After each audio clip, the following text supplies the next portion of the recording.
Good afternoon, boys and girls. Right, this is a random battle. I didn't do a lot in this battle at all, um,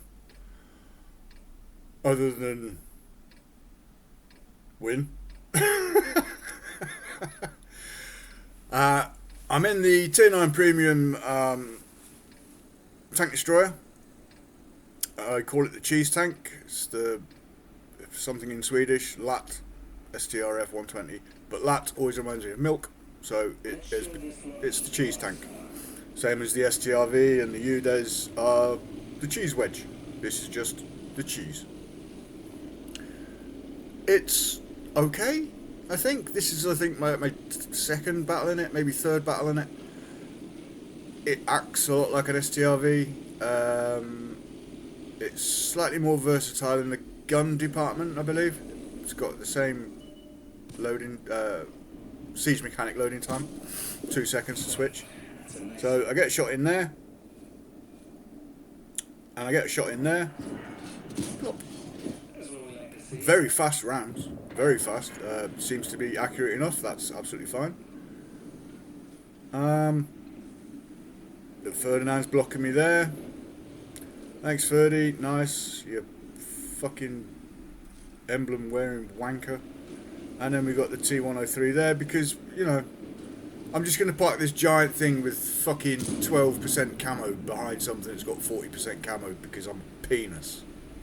Makes my shit twitch. Really, really does. So, I've had enough there. I've called him a cunt because he's a cunt. It's the same as when heavy tanks park behind light tanks and start firing. It's like, oh yeah, I'll just take my camo and go and fuck myself, shall I? So, I'm looking at this. It says we're going to win. So, what is that? 68% chance to win. Up in the top left, got a little mod. So I'm having a mooch. We've got the E75 still unspotted. We've got the ISU 152K and the Canonin 105 still unspotted. I'm assuming that they're going to be base camping. The E75 might be coming down this road, or he might just be holding the corner, was my reasoning at the time, because our Leo's got all the way up there. I didn't realise the Panther 2 was up this side as well, though.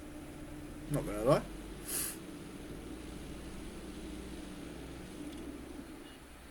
So, into siege mode.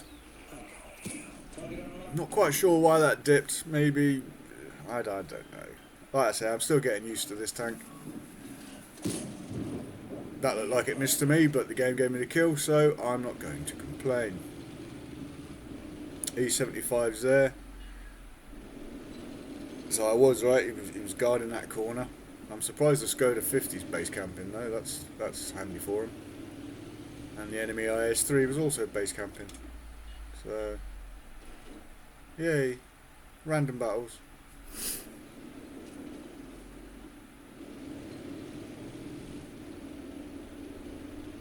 I'm trying to work out where I can get to try and feather a shot into the ISU or the E75. Right on the pinnacle of this little rocky outcrop there. I might get shots over if they fall back. That GST term. I ended up getting that from one of the free globe sphere things from this Ram bollocks. The fucking Bohica box event. Bend over, here they come again. It's alright. Nothing special. It's just a slightly armoured, slightly turreted German tank destroyer. It's a bit meh. Still think it's disgusting that they put an entire tech tree's worth of premium tanks and hid them behind loot box that you've got to pay to get the next loot box, to gamble to get the next loot box, to get the gamble to get the tank. World of gambling.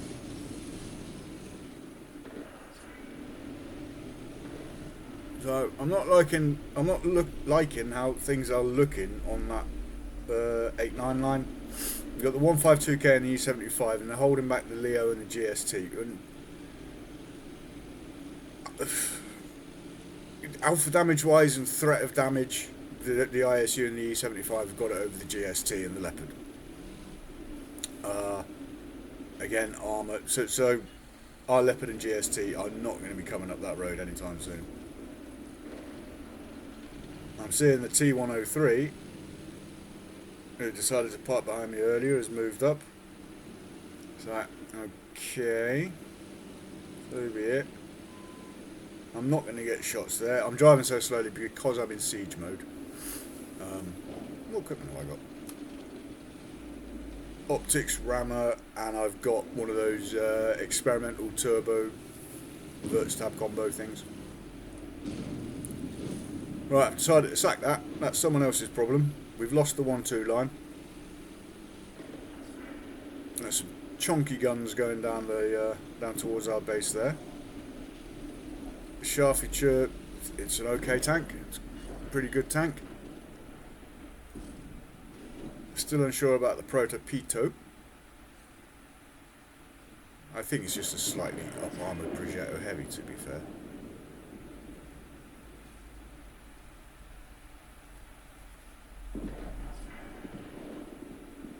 So, yeah.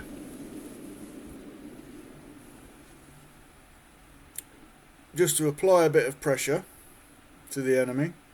Because if they do both roll into our cap circle before our tanks catch up with them, we're going to lose because no one sat in the fucking enemy cap circle. So I'm applying pressure, I'm reducing their time. They're hearing the siren of their base being capped, which is a really shit noise, and no one really likes it. Now the phase 1 has been killed, jolly good. Enemy Type 68 is in our base. And it's at this point where I'm thinking, have I been spotted? Because I don't remember being spotted.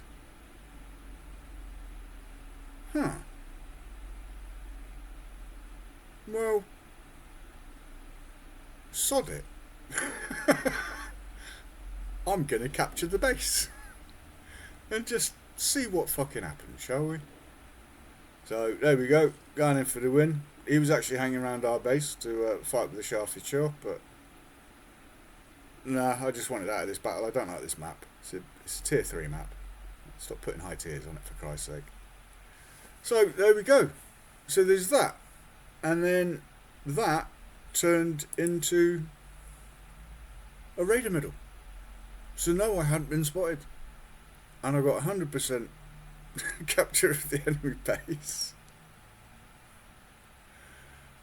I mean, I got 2 shots of damage and then a kill for 100 and odd health on that Panther. And I still came 8th on damage. With just 2 shots. It is a bit pathetic, really, isn't it? Entire platoon there, not doing a lot. So yeah, Raider, Invader, made some money. Shiny, shiny. Remain undetected throughout the entire battle and be the only player who captures the enemy base.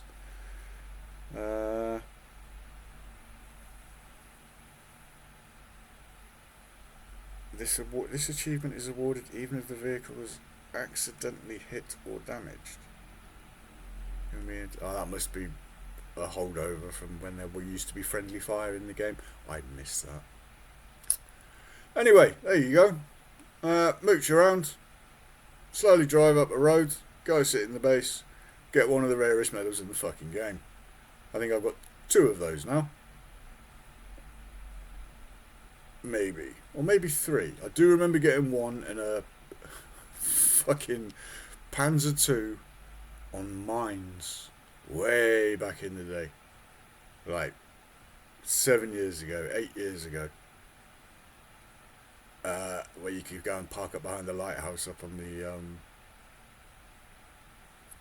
1-2 line, and I went and hid there for a bit, and I went and hid in the enemy base and then capped it. Anyway, that's a raider medal, that's a video. I can't be asked. I'm getting too old for this shit. Taddy bye.